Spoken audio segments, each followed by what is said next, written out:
Today we're going to discuss combating emotional eating and what that looks like, some of the strategies you can put into play, and also things like emotional versus physical hunger. And are you actually hungry, or is it the emotions driving that, which is a very, very important thing to note. So we're going to look first at that element, the emotional side of things, versus actually being physically hungry and knowing the difference. So if we look at emotional hunger, it's going to come on suddenly relating to feelings. So look at those trigger feelings. And if the hunger comes on, you're going to know that it's definitely emotional related, okay? Whereas physical hunger will come on gradually, okay? Feels like it needs to be satisfied instantly is relatable to emotional hunger.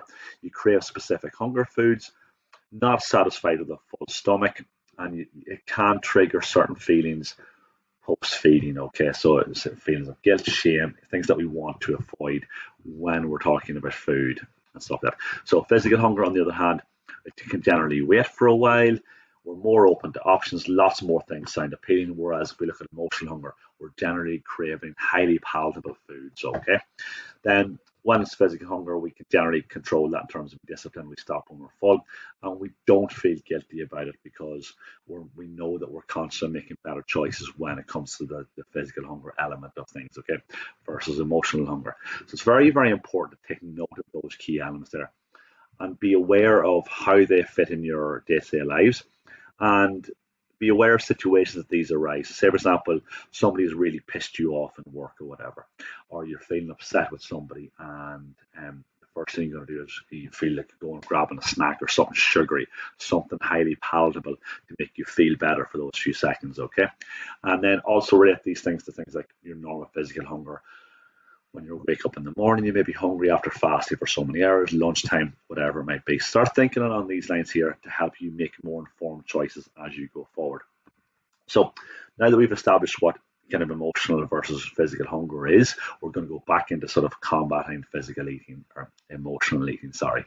So we're looking at four different steps here, which we'll cover now in a second. Identifying the triggers, find other way to feed the feelings, take five, and self-support. How are we going to operate within these 4 points? So step number one is identify the personal triggers related to emotional eating. Okay, so as you can see there, we overeat for many, many different reasons.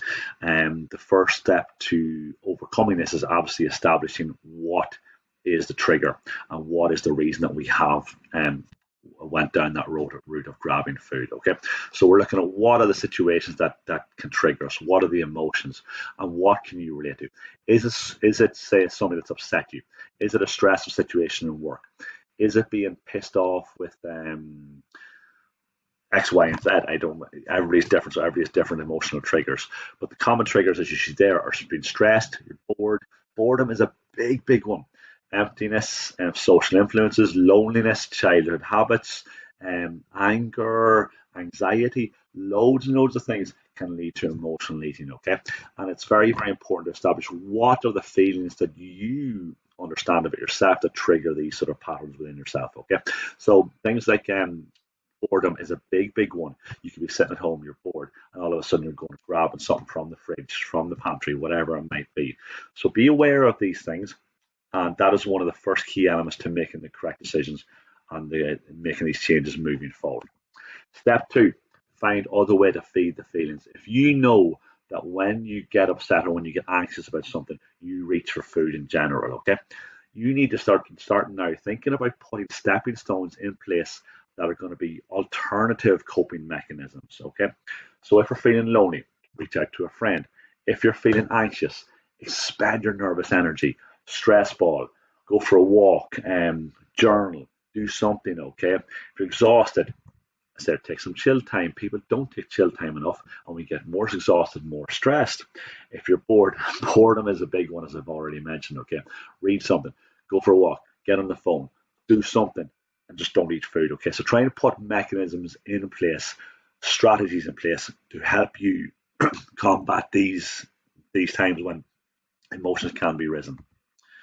Take five is a very, very important one to note. Okay, so this is just kind of when you're in the situation where emotions are heightened, can you take 5 minutes or even 1 minute, as I've highlighted there, to just think for a second, check in with yourself. Remind yourself that no food is forbidden, as we've always mentioned. There's no such thing necessarily as good or bad food, okay?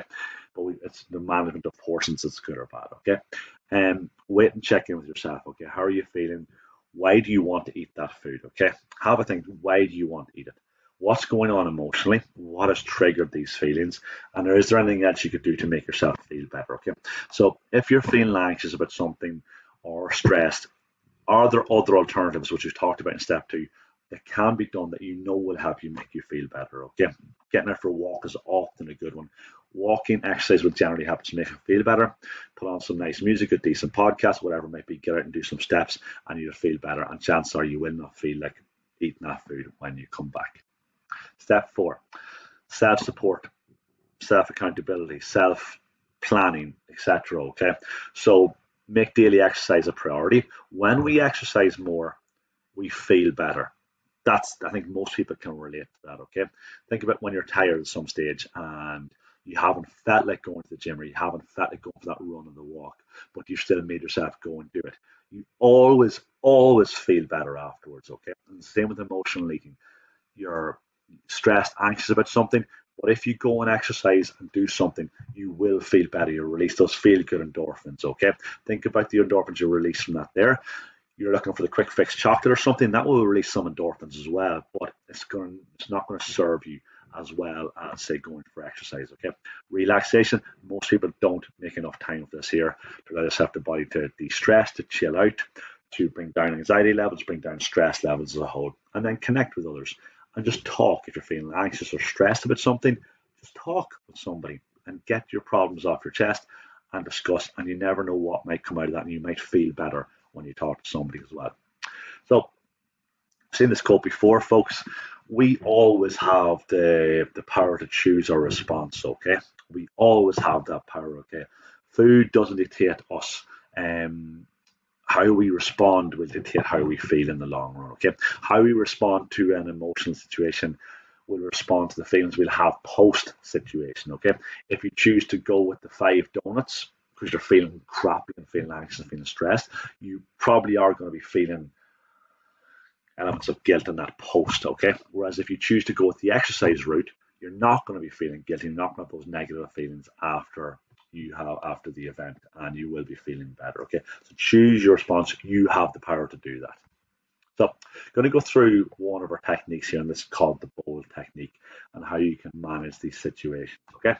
So the goal of this is not to eradicate an emotion, because we can never eradicate it, okay? It's just a case of, can we manage it better, and can we make more informed decisions? So it's not to get rid of emotional eating, because we all have heightened emotions and we'll all succumb to it at times. But can we generally, on the main, make more informed decisions? 4 key elements this year: breathe, observe, listen, and decide. And I'll go through each of them now. And let's try and pay attention to these and see how you could possibly implement these into your lifestyle. So breathe, slow down, take a few breaths. If you're fairly impulsive, like a lot of people are, you're going to reach, you're going to grab, you're going to do whatever, just going to go for that food straight away. Or if you take the 5 we've talked about already before, and you slow down, you take a few breaths in, and you actually think about it, then chances are you may make better choices. If you observe, how are you feeling? What emotions are you feeling? Okay, as we've spoken about already, you need to observe this. So you breathe, you observe, how are you feeling, what emotions you're feeling. If we take those breath cycles in, we will be in a calmer state of mind, okay, and it will help us calm down. Then we observe how we're feeling. And the first step to making these changes, to making the more positive choices, to actually acknowledge and observe how you are feeling. So that's very important. Listen, what are your values that you're working towards? Well, what do you want to become? Who do you want to be? Who do you want to identify as? Do you want to identify as a healthier person? Do you want to identify as an energetic, leaner person? Do you want to identify as a person that's got discipline, that you're a person that can achieve your goals? So if they are your values that you want to strive towards, what are they? And why do you want to avoid these foods? Why will they not help you achieve? And why are they not conducive to your values? And why is all this important to you? Okay, why are you making the changes? So breathe, observe, and then listen to your values and listen to who you want to become and who you want to be and who you actually are identifying as. Are you identifying as a fit, healthy, disciplined person? Let's talk about this sort of language here and listen to your values and let that guide you.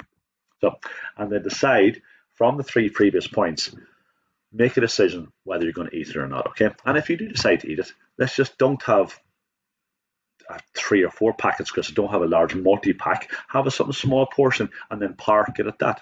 It's not the end of the world. You can't destroy any results from having something small, but don't let it lead into feelings of or don't let it lead into overeating and feelings of guilt and shame, which can have negative consequences going forward. Okay, so ask yourself at the end of the bowl technique. You've done those 4 key points. Will this be an effective way to help make myself feel better? If you know that eating crap through emotional eating is going to lead to worse negative feelings afterwards, you know that's not going to be an effective way to make yourself feel better, because it's giving short-term gratification for a bit of longer-term pain. Okay, so can we find better solutions to help us cope with these stressful or emotional, heightened emotional times? So we're going to go into the choice point decision here. Okay, this is very, very simple. Okay, I'm going to move that there out of the way. So when we come to something, we've got a challenging situation, right? And let's try and relate this to something that maybe people have done, and I have done it myself sometimes as well. So you've got a challenging situation, you're stressed, your emotions are heightened, whatever it might be, you're anxious, you're angry, whatever. You've got a box of lovely 6 delicious donuts on the counter in front of you. You get pissed off, you suddenly eat one, and you haven't even thought about it. One is just gone, okay? And come here, Gran, you've just eaten one. And at times in the past, you may have gone, sod it, oh, crap, I've ruined everything now. And you may have scoffed another 3 or 4, or if you're particularly greedy and you want more, go for all 5, okay? And it's happened a lot of us. Think about a large bar of dairy milk or a large packet of crisps or something like that there, right? And you've had a few of them, and then all of a sudden, you feel annoyed about yourself, think, oh, I've ruined my progress, I might as well have the whole lot, okay? Well, this is where the choice point decision comes into play. You have the donut, and you can choose then whether you want to have the other 5. You haven't even thought about having the donut in the first place, but anyway, it's done. If you've had it, grand. But then you've acknowledged that you've had it. Then you have a choice to make. Are you going to have the rest of them, or are you going to park it at that and feel happy and content with what you've done? You've had a donut, no big deal. Am I going to have the other 5? And chances are, if you think about it and you go through the bold technique, which we've talked about before, you look at your values. Are you going to go towards the left-hand side, or are you going to go towards the right-hand side, okay? Are you going to let difficult feelings, thoughts, and sensations take you away from the person you want to be and the results you're striving to get, okay? Or are your values consistent, okay? Are you constantly moving towards the life outcome that you want, the shape that you want to be in, the energy levels that you want to have? You have to think like that there, okay? Because one donut will not have a massive impact, okay? One donut, you can park that there, it's only a few hundred calories, no big deal. But having 6 donuts is where all the feelings and all come in. It's not consistent with who you're trying to become. It's not a disciplined approach, okay? And it's not consistent with the values that you're sort of striving by, okay? So if you can, when you say gone in your perceived bad sort of route, okay, and you've had, say, your donut or you've had your chocolate, even though there is no good and bad foods, okay, you haven't ruined anything, okay? At that point, you can make the choice, and you can choose to stick with your values, stick with the progress that you're really making, or you can choose to go down the inconsistent route, which is going to lead to poor feelings, negative feelings, and very inconsistent results, very inconsistent energy levels, very inconsistent everything for the long haul, okay? So choice point decision, very, very important thing to add to your combating emotional eating. Listen, I'll wrap it up by just saying you cannot ruin any progress. You cannot succeed just from one snack option or one just donut or one few pieces of chocolate or dairy milk or one ice cream, okay? But it's when you let that spiral into lots and lots of other stuff and overindulgence is when the other stuff can, like feelings and negative thought processes, come into play, okay? So I hope that makes sense, folks, and I hope you can learn to apply some of this to your goal setting and your goal achievement going forward. And if you get a hand on the emotional eating, it will make massive changes and it'll help you a lot in terms of success going forward, and it will also help you a lot in terms of maintaining your results for the long term as well. Cheers, guys.